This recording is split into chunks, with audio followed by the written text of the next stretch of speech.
दोस्तों नमस्कार। उत्तर प्रदेश की राजनीति में लगातार उतार चढ़ाव देखने को मिल रहे हैं। आपको बता दें कि भारतीय जनता पार्टी 2 चरणों के चुनाव के बाद बिल्कुल बैकफुट पर है उत्तर प्रदेश में। इसीलिए इसका प्रूफ भी मैं आपको बता देता हूं। इसीलिए बहन कुमारी मायावती जी अपना उम्मीदवार जो हिंदू उम्मीदवार है उसको बदलकर मुस्लिम उम्मीदवार कर रही हैं। क्या ये कहीं ना कहीं भारतीय जनता पार्टी का दबाव शुरू हो गया है? 2 चरण के चुनाव में जिस तरह से भारतीय जनता पार्टी बैकफुट पर आई है, जिस तरह से वहां पे ओबीसी, एससी, एसटी, माइनॉरिटी के लोग मिलकर इंडिया गठबंधन को भारी बढ़त दिला दिए हैं 2 चरणों के चुनाव में उत्तर प्रदेश में, खासकर 80 लोकसभा सीटों पर।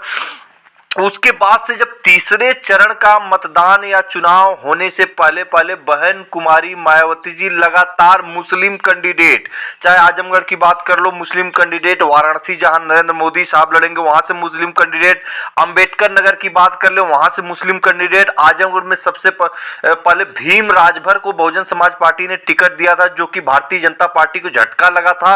लेकिन वहां पर अब प्रत्याशी बदलकर मुस्लिम कैंडिडेट, समाजवादी पार्टी के कैंडिडेट को हराने के लिए और भारतीय जनता पार्टी को जिताने के लिए क्या बहन कुमारी मायावती जी ने क्या दबाव में फिर आ गई? लगातार ये चर्चाएं चल रही थी कि अगर बहन कुमारी मायावती जी शुरू में ही ये मुस्लिम कैंडिडेट उतारी होती तो हु हल्ला हो जाता, मीडिया में चर्चा चली जाती कि बी टीम है।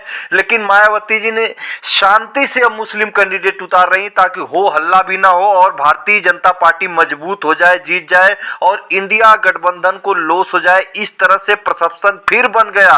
फिर बहन कुमारी मायावती जी के ऊपर आरोप लगना शुरू हो गया, मुस्लिम कैंडिडेट ऐसा दे रही है, ऐसे ऐसे कैंडिडेट खड़ा कर रही है जिससे भारतीय जनता पार्टी को लाभ और इंडिया गठबंधन को नुकसान हो सके। लेकिन आपको बता दें, पश्चिमी उत्तर प्रदेश में बहन कुमारी मायावती जी के लाख प्रयास के बावजूद भी मुसलमान समाज ने और दलित समाज ने, मेरठ लोकसभा सीट पर तो दलित समाज ने जो कोर वोटर है बहन कुमारी मायावती जी का, जाटो समाज, वो एक मुश्त जो है कि जो साइकिल के चिन्ह पर वोट मार दिया योगेश वर्मा, क्योंकि अखिलेश यादव ने दलित समाज को भी भागीदारी दी है, टिकट दिए हैं और ओबीसी अदर यादव ओबीसी को भी टिकट दिए हैं। तो ये जो पश्चिमी उत्तर प्रदेश में बहन कुमारी मायावती जी की जो चाहत थी उस पर पानी फिर गया।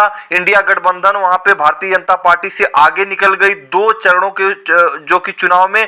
अब बहन जी लगातार प्रयास कर रहे हैं कि किसी भी तरह से इंडिया गठबंधन मतलब समाजवादी पार्टी 20 पड़ रही है भारतीय जनता पार्टी के ऊपर, उसको किसी भी तरह से कमजोर किया जाए ताकि भारतीय जनता पार्टी को मदद मिल सके। इस तरह का परसेप्शन बनता हुआ, इस तरह की खबरें अब जो प्लांट खबरें अब दिखाई देने लगी। बहन कुमारी मायावती जी की ये चालाकी कहीं ना कहीं अब जो कि वोटरों के बीच में जाने लगा कि बहन जी फिर मुस्लिम कैंडिडेट देकर भारतीय जनता पार्टी का मदद कर रही है, क्योंकि आजमगढ़ में भीम राजभर को पहले टिकट मिला था, वहां से कैंडिडेट बदल दिया क्योंकि वहां पे सपा बहुत भयंकर आगे दिख रही थी, वहां पर मुस्लिम कैंडिडेट दे दिया। लेकिन निश्चित तौर पर मैं आपको बता दें कि ये उपचुनाव नहीं है, ये लोकसभा का चुनाव इंडिया वर्सेस एनडीए गठबंधन के बीच कड़ा युद्ध हो रहा है। इसमें बहन जी का कैंडिडेट कोई भी हो उससे कोई फर्क नहीं पड़ता। ये 2 चरणों के चुनाव में साबित हो चुका है।